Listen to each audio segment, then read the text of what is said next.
Okay, today we're talking about how to grow your domain authority. So this is about me. I'm from Ireland. I do like Guinness. I do play field hockey. Some people call field hockey a girl sport, so I thought I'd throw that in there just for fun. And I love being outside in the mountains. That is myself and my girlfriend out on the Heather Trail, which is out in Manning Park, which is a fantastic place to go to if you ever get a chance. And then my company. The company is Monalo Media. We're digital marketing specifically focused on SEO and helping businesses to grow their presence in the search engines.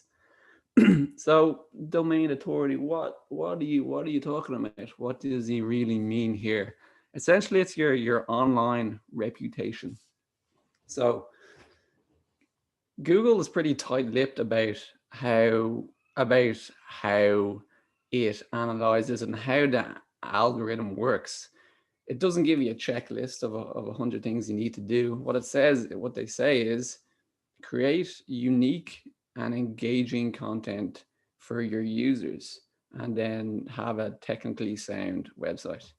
So like they keep it so broad and uh, opens that what that means is that people in the industry, people in the SEO industry need to kind of figure out what's happening. So we need to do a lot of research um, and to kind of pinpoint ourselves what are the main things that are driving people to have a good domain authority. So what does that really mean? We're talking about your street cred. This is your credibility, your online reputation, the way Google sees it.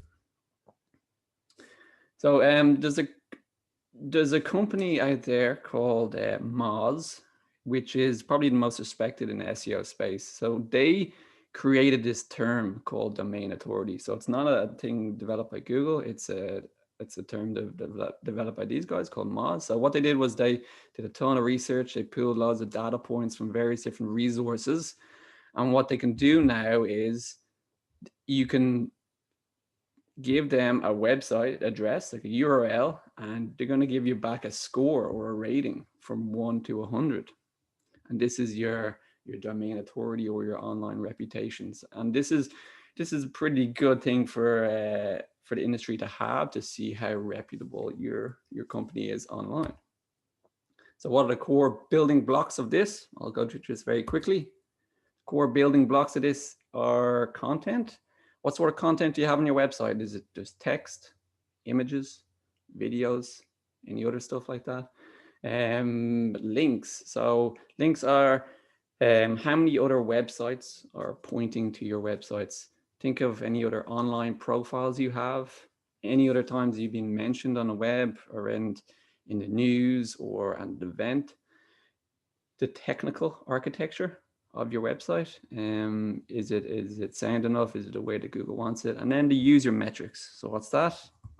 That is obviously the amount of people that are visiting your website, but how long people are staying on your website, how many pages they're visiting, and if they're dropping off or navigating easily amongst your website. So they're kind of like the four core building blocks. So just play a quick little game here. What I've done is I've taken all the websites for the people in our group, and what I've done is I've split it into a tool, and this tool was going to give me back the domain authority for each company, which resembles their online reputation. So who in this group has the highest domain authority? And it's from 1 to 100.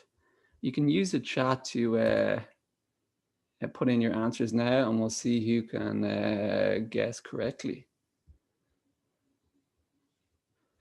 Hey, Dr. Michael, yours, not quite. Can be roofing. Okay, good guess. Vancouver Orthotics. Okay, Dave's. Minuteman Press. All right, some good guesses there. And the winner is. Okay, these are the top three anyway.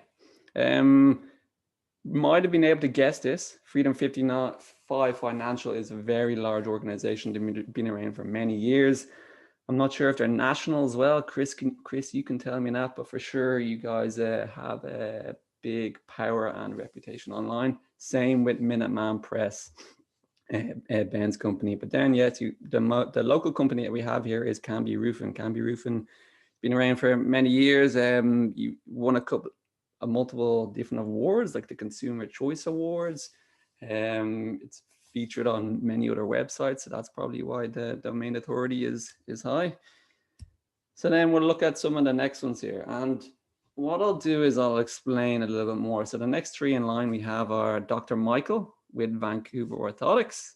We have Tim Ray, and then we have Juga from Humphrey from Juga Marketing. So let's take a look, and I'll try and explain what happens here, taking these three examples. So you can use a tool, and we can actually dig deeper into their domain authority and look at the specific aspects. So some of these aspects are the content, the backlinks and the link profile, and the technical architecture. So when I dig into the details here, Vancouver Orthotics, Dr. Michael, he has a lot of content on his website. He has a lot of valuable information about orthotics. He has a lot of videos on there as well. And he's scoring very high on the content side. That's probably what's given him a good domain authority.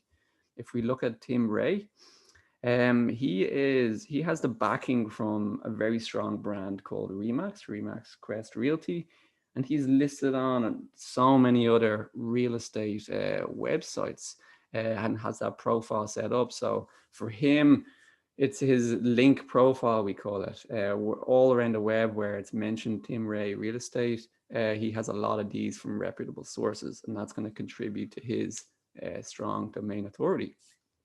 And with Humphrey from Juga, for him, he runs a lot of events. He has done events with the boards of trade and with other, I can't remember it now, it's just escaped me. He also is very active on the social media channels, LinkedIn and Facebook as well. And those things are contributing to him having a high domain authority. So this is what I do essentially with a new client or a client is we look at the market, we break it down, we can use a tool, and we'll look at all the different types of competition in the market. We'll do a comparison. We will look at specific things for each industry, because not the same strategy is going to work in every industry. And then what we'll do is we'll put a game plan together. We'll spot the opportunities and we'll put a game plan together. And this is our action plan for the year. So what can you do? So some of you guys out there like to do some stuff yourselves. So let's give you some tips. Content. So some people turn their nose up when you talk about content and blogging and all that sort of stuff, really because people don't, it feels like such a hard task to do. The role, the task of blogging. Okay, so let's look at it a different way. So instead of blogging per se, let's look about creating some useful information for your audience. So go to your service pages and potentially add more content onto your service pages, like FAQs, frequently asked questions. These are the type of things that people are going to be looking for. FAQs, you could also look to add videos, and then potentially look to add case studies. So case studies, videos, and FAQs are some easy ways to beef up your website with more content.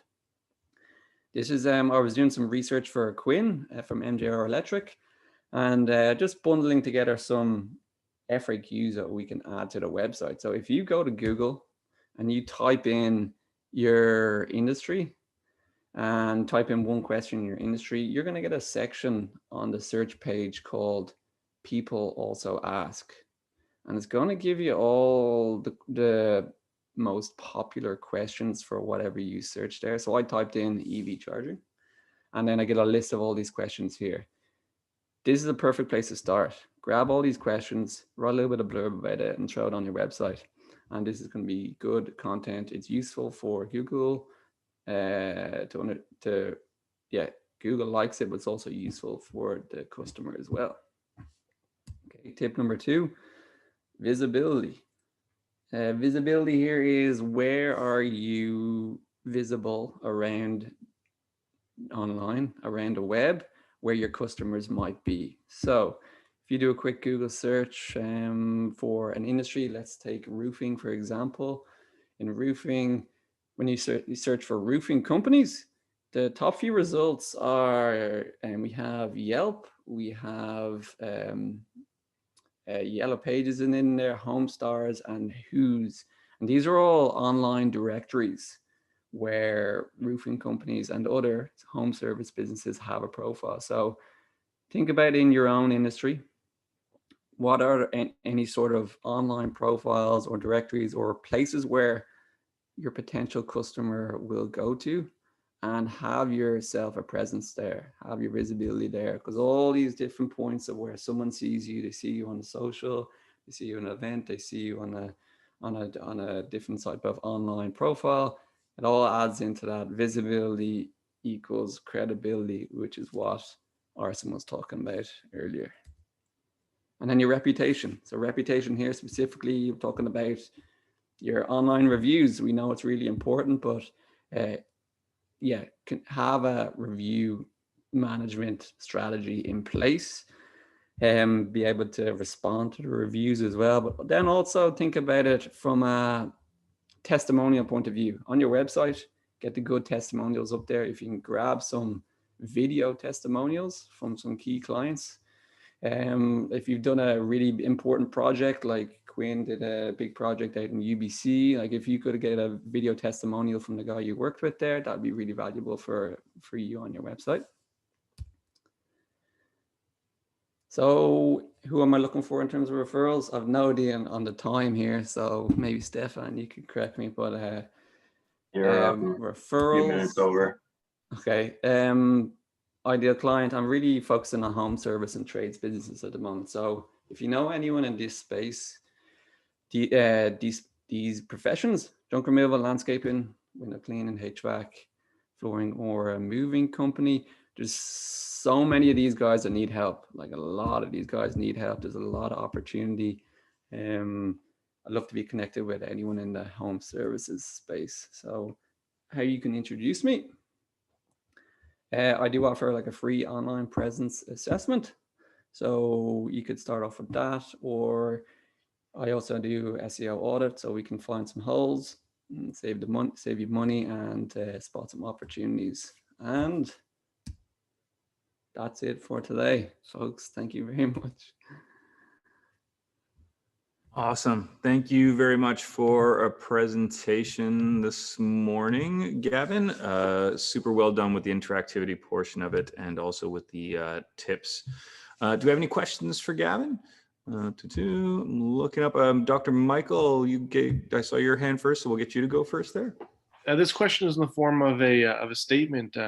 Gavin didn't mention it today, but he also does Google My Business, and he helped unlock my Google My Business about a year and a half ago, which just absolutely helped me so much. And I was having problems. I couldn't unlock it the way I needed to, and he was able to do the research. And so that's another skill he does, and I highly recommend using him for that as well. Awesome.